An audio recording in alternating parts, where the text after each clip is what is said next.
एक जंगल में ऑटो चलाने वाला बंटी कबूतर रहता था। एक बार की बात है, बंटी कबूतर रात में सवारी छोड़ने के लिए काफी दूर आ जाता है। तभी उसे रास्ते में एक चिड़िया दिखाई देती है। अरे ये कितनी खूबसूरत चिड़िया है। अच्छा है, वापसी में एक सवारी मिल गई। पूछता हूँ इस चिड़िया को कहाँ जाना है। रुको ना। हाँ चिड़िया बहन, बोलो कहाँ जाओगी तुम? जहाँ आप जाएंगे वहाँ मैं जाऊंगी। चिड़िया बहन, मैं तो अपने घर जा रहा हूँ। चलिए आप बैठ जाइए, मैं आपको रास्ते में छोड़ दूंगा। जरा जगह तो दीजिए, जभी तो बैठूंगी मैं। अरे चिड़िया बहन, आप पीछे बैठिए जहाँ सवारी बैठती है। उसकी बातें सुनकर बंटी कबूतर को बहुत अजीब लगता है। तभी उसकी नजर उसके पैरों पर पड़ती है। उसके पैर उल्टे होते हैं, जिसे देखकर वह डर जाता है। अरे भागो रे भैया, ये तो भूतनी है। कहाँ जाएगा तू बचकर? बंटी कबूतर, आज तुझे नहीं छोड़ूंगी। कितनों दिनों बाद प्यास बुझेगी। इस रास्ते पर कोई आता भी नहीं था, अब तू आया है मेरा शिकार। तभी टुन्नी चिड़िया की आत्मा अपने असली रूप में आ जाती है। वो जोर जोर से हंसने लगती है। कभी वो गायब हो जाती, कभी सामने आ जाती। बंटी कबूतर डर के मारे तेजी से अपना ऑटो भगाकर ले जाता है। वो जंगल के ऑटो स्टैंड पर अपना ऑटो रोकता है। तभी वहाँ उसका दोस्त कालू कौवा खड़ा होता है। क्या हुआ बंटी कबूतर, तू इतना घबराया हुआ क्यों है? बंटी कबूतर कालू कौवे को सारी बात बताता है।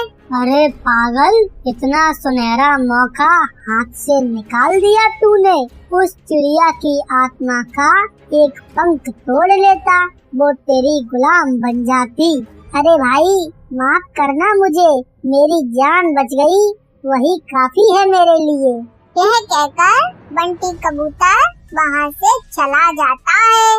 कालू कौवा अपने मन में सोचता है, ये तो डरपोक पागल है, इतना सुनहरा मौका गवा दिया। ये पूरे जंगल पर राज्य करता। चलो कोई नहीं, कल रात मैं उस जंगल में जाऊंगा और उस भूतिया चिड़िया का पंख तोड़ कर ले आऊंगा। अगले दिन कालू कौवा अपना ऑटो लेकर उसी जंगल के रास्ते पर जाता है। वहाँ पर एक चिड़िया खड़ी होती है। रोको ना, ऑटो रोको, मुझे जाना है। अरे भाई, लगता है ये वो ही चिड़िया की आत्मा है, इसका पंख तोड़ लूंगा। यह कहकर कालू कौवा अपना ऑटो उसके सामने रोकता है और उसके पंख तोड़ने लगता है। अरे बेवकूफ कौवे, बदमाश, तेरी हिम्मत कैसे हुई? तूने मेरे पंख तोड़ने की कोशिश की। रुक, तुझे मैं अभी बताती हूँ। टुन्नी चिड़िया पास में पड़े उस डंडे से बहुत मारती है।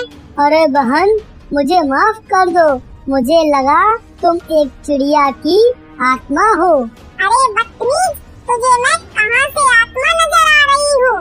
चल भाग यहाँ से।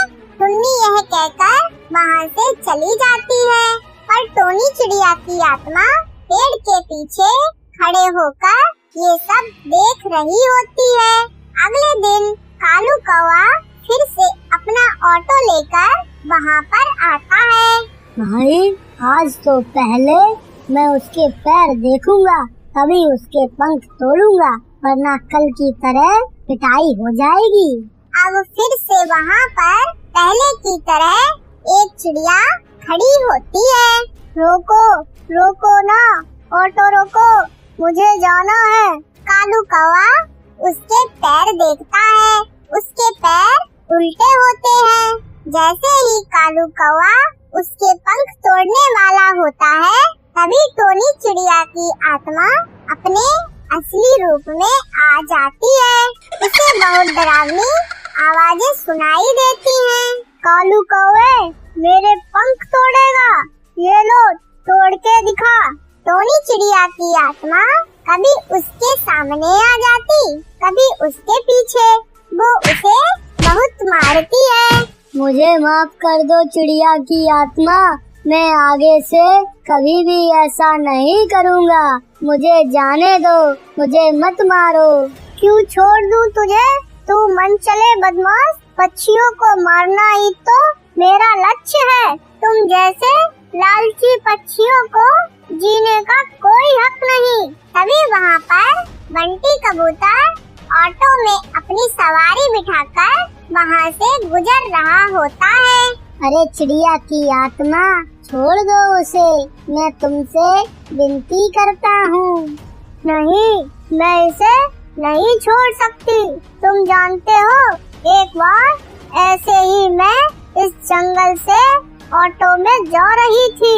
उस ऑटो वाले ने मेरा सामान लूटकर मुझे जान से मार दिया। जब से जो भी मुझे लालची पक्षी दिखाई देता, मैं उस पक्षी को जान से मार देती हूँ।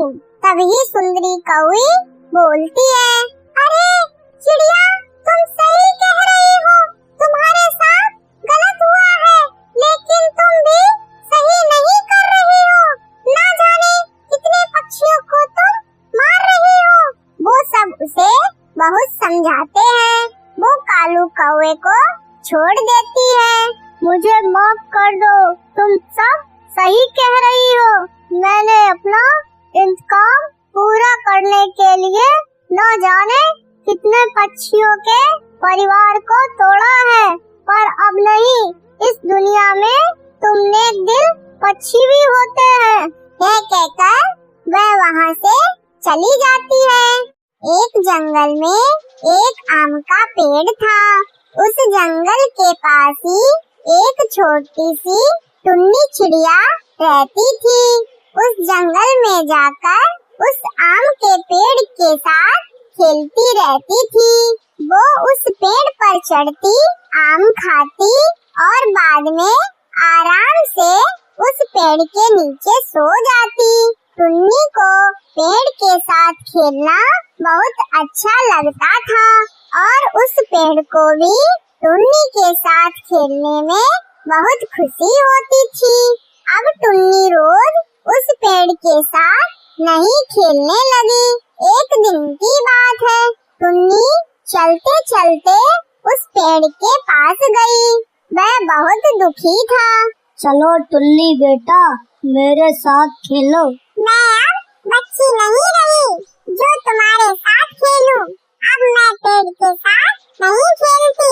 मुझे अब खिलौने चाहिए और खिलौने खरीदने के लिए पैसों की जरूरत है।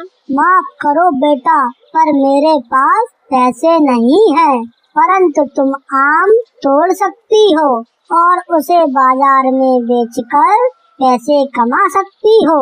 यह सुनकर टुन्नी बहुत खुश हो गई। उसने तुरंत आम तोड़े और इकट्ठा करके खुशी खुशी वहाँ से चली गई।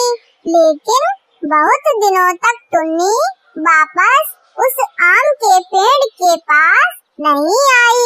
बेचारा आम का पेड़ बहुत दुखी हो गया। कुछ सालों बाद टुन्नी अब बड़ी हो गई। फिर से वो उस आम के पेड़ के पास आई। आम का पेड़ बहुत खुश हुआ और बोला, टुन्नी बेटा, चलो आओ और मेरे साथ खेलो। मेरे पास तुम्हारे साथ खेलने का टाइम नहीं है और वैसे भी अब मैं बड़ी हो गई हूँ।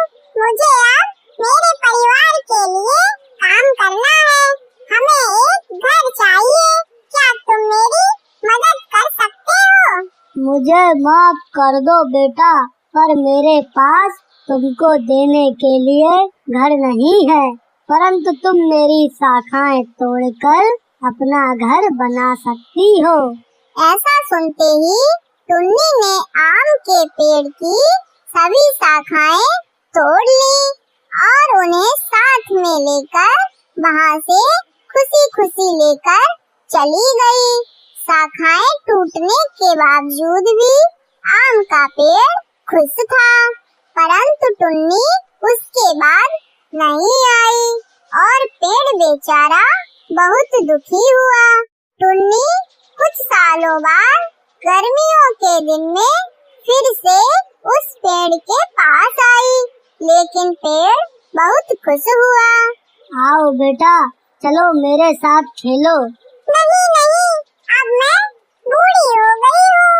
अब मुझे जिंदगी आराम से बिताने के लिए नौकायन करना है।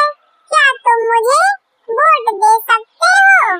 मेरे तने का इस्तेमाल करो और वोट बनाओ, फिर तुम नौकायन को जाके खुश रह सकती हो।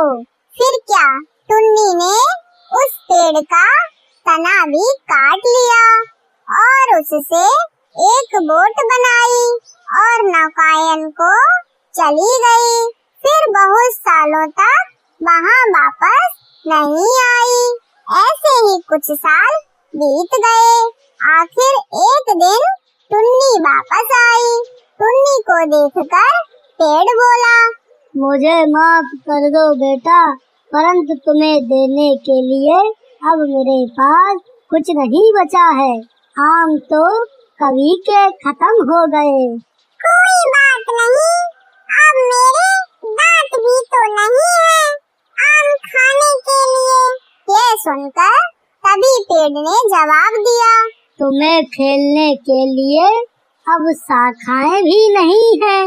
अब मैं बूढ़ी भी बहुत हो गई हूँ शाखाओं पर चढ़ने के लिए।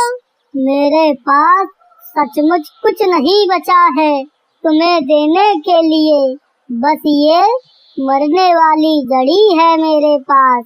और आम का पेड़ रोने लगा। तब टुन्नी ने कहा, अब मुझे किसी भी चीज की जरूरत नहीं है। अब मैं थक गई हूँ, बस आराम करना चाहती हूँ। तो फिर तो अच्छा है, पेड़ की जड़ें आराम करने के लिए सबसे अच्छी जगह होती है। आओ मेरे पास बैठो और आराम करो। तभी टुन्नी नीचे बैठ गई और आम का पेड़ खुश हुआ और वो रोने लगा।